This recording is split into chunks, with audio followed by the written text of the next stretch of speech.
السلام عليكم، عاملين ايه؟ يا رب تكونوا بخير. كفتة داود باشا وكفتة الرز الاتنين بيتقدموا في الصلصة. داود باشا كفتة كده بنت ناس، لحم صافي، بتتقدم في صوص احمر لذيذ قوي، وبتتاكل جنب رز او مكرونة. انا عن نفسي بموت فيها جنب الاسباجيتي.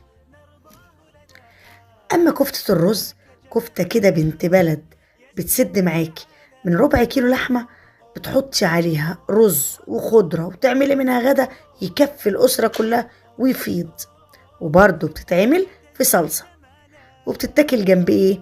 جنب رز أبيض أو رز بشعرية. عاوزة طريقة تحضيرها في البيت خطوة وخطوة بالتفصيل وبنتيجة مضمونة وناجحة من أول مرة؟ دلوقتي موجودة على قناتي. انتي بقى بتحبي ايه؟ كفتة داود باشا ولا كفتة الرز؟